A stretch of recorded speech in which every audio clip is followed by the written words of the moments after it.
வந்திருக்கும் இளம் சாதனையாளர்களுக்கும் அவங்களுடைய பெற்றோர்களுக்கும்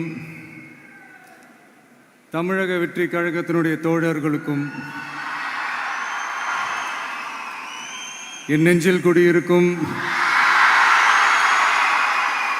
நண்பா நண்பிகள் உங்கள் அனைவருக்கும் மீண்டும் என்னுடைய பணிவான வணக்கங்கள். நான் இன்றைக்கி எதுவும் பேச வேணான்னு தான் நினச்சேன். பட் ஒரு முக்கியமான ஒரு விஷயத்தை பற்றி இன்றைக்கி நான் பேசலைன்னா அது அவ்வளோ கரெக்டாக இருக்காதுன்னு எனக்கு தோணுச்சு. அதான் அது என்னவா இருக்குன்றது நீங்களே கெஸ் பண்ணியிருப்பீங்க. எஸ், நீட்டை பற்றி தான்.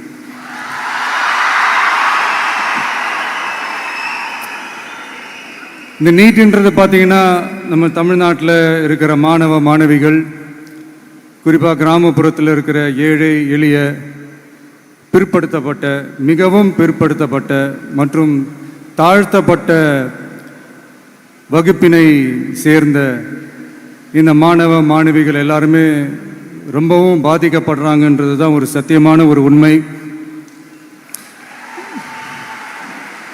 இந்த நீட்டை பற்றி ஒரு பிரச்சனையாக நான் பார்க்குறது என்னென்னா, ஒன்று இந்த நீட் இந்த மாநில உரிமைகளுக்கு எதிரானதாக இருக்குது. நீங்கள் 1975க்கு முன்னாலே பார்த்தீங்கன்னா இந்த கல்வி மாநில பட்டியலில் தான் இருந்துச்சு. உங்கள் எல்லாருக்குமே தெரிஞ்ச ஒரு விஷயந்தான். அதுக்கப்புறமா தான் அது ஒன்றிய அரசு வந்ததுக்கப்புறம் அது பொது பட்டியலில் அது சேர்த்தாங்க. எனக்கு தெரிஞ்சு அதுதான் ஒரு முதல் பிரச்சனையாக ஒன்று ஸ்டார்ட் ஆச்சு. ரெண்டாவது பார்த்தீங்கன்னா, ஒரே நாடு, ஒரே பாடத்திட்டங்கள், ஒரே தேர்வு. இது பேசிக்காகவே அந்த கல்வி கற்கும் அந்த நோக்கத்திற்கே ஒரு எதிரான ஒரு விஷயமா நான் அதை பார்க்குறேன். ஒவ்வொரு மாநிலத்துக்கு ஏற்ற மாதிரி அந்த பாடத்திட்டங்கள் இருக்கணும். இது நான் மாநில உரிமைகளுக்காக மட்டுமே இது நான் கேட்கல. நீங்கள் பார்த்தீங்கன்னா அந்த கல்வி முறையில் பல்வேறு கண்ணோட்டங்கள், பல்வேறு பார்வைகள், டிஃப்ரெண்ட் பர்ஸ்பெக்டிவ்ஸ்னு ஒன்று சொல்லுவாங்க இல்லையா, அப்படி அதுக்கு ஒரு முக்கியத்துவம் கொடுக்குற ஒரு விஷயமா அது இருக்கணுன்றதான் என்னுடைய பார்வை. Diversity is a strength, it is not a weakness. பன்முகத்தன்மை அப்படிங்கிறது அது ஒரு பலமே தவிர பலவீனம்னு சொல்ல முடியாது. இதில் இன்னொரு முக்கியமான ஒரு விஷயம் என்னென்னா, மாநில மொழியில் படிச்சுட்டு, ஸ்டேட் சிலபஸில் படிச்சுட்டு, NCERT சிலபஸில் தேர்வு வச்சா அது எப்படிங்க?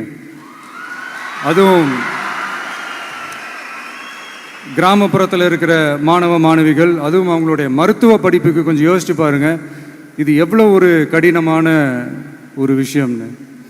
மூணாவது நான் பார்க்குற ஒரு பிரச்சனை என்னென்னா, போன மே மாதம் 5ஆம் தேதி அந்த நீட் எக்ஸாம்லாம் நடந்துச்சு. அதில் சில குளறுபடிகள்லாம் நடந்ததாக நம்ம நிறைய அந்த செய்திகள்லாம் பார்த்தோம், படித்தோம் இல்லையா.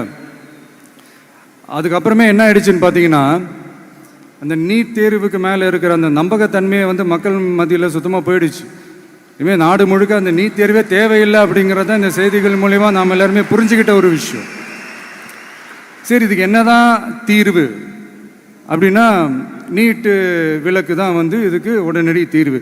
நீட்டு ரத்து கோரி தமிழக சட்டமன்றம் கொண்டு வந்திருக்கிற அந்த தீர்மானத்தை நான் மனப்பூர்வமாக வரவேற்கிறேன். இதுக்கு அந்த ஒன்றிய அரசு அந்த கால தாமதம்லாம் எதுவும் செய்யாமல் தமிழ்நாட்டு மக்கள் அவங்களுடைய உணர்வுகளுக்கு மதிப்பு கொடுத்து இதை சீக்கிரமாகவே இதை சால்வ் பண்ணணும் அப்படின்றதான் இங்கே நான் கேட்டுக்கிறேன். சரி, ஓகே, இதுக்கு நிரந்தர தீர்வு தான் என்ன அப்படின்னா, அந்த கல்வி பொது பட்டியலேருந்து மாநில பட்டியலுக்கு கொண்டு வரணும். ஒருவேளை அதில் ஏதாவது சிக்கல்கள் இருக்குது அப்படின்னா ஒரு இடைக்கால தீர்வாக இந்த இந்திய அரசியலமைப்பு சட்டத்தை திருத்தி ஒரு ஸ்பெஷல் கன்கரண்ட் லிஸ்ட், சிறப்பு பொது பட்டியல் அப்படின்னு ஒன்று உருவாக்கி அதில் கல்வி மற்றும் சுகாதாரத்தை அதில் சேர்க்கணும்.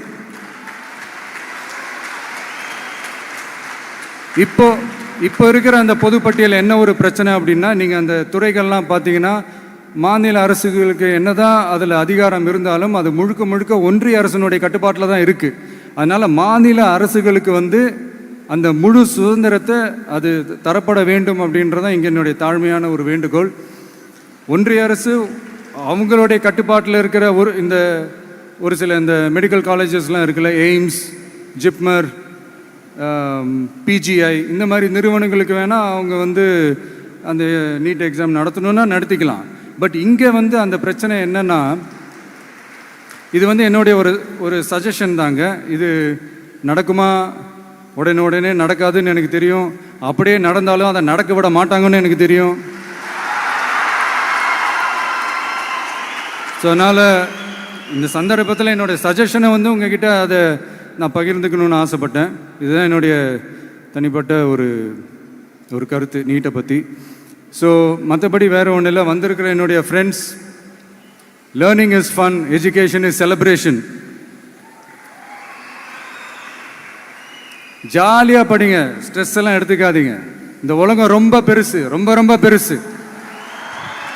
ஆப்பர்ச்சுனிட்டிஸ் அவ்வளோ இருக்கு, அவ்வளோ கொட்டி கிடக்கு. அதனால் ஏதாவது 1-2 மிஸ் பண்ணாலும் எதுவும் ஃபீல் பண்ணிடாதீங்க. அப்படின்னா கடவுள் வந்து இன்னொரு பெரிய ஆப்பர்ச்சுனிட்டி உங்களுக்காக வச்சுட்டு காத்துக்கிட்டு இருக்கிறாருன்னு அர்த்தம். அது என்னன்னு தேடி கண்டுபிடிங்க. கான்ஃபிடென்ட்டாக இருங்க, நல்லதே நடக்கும். வெற்றி நிச்சயம், வெற்றி நிச்சயம்.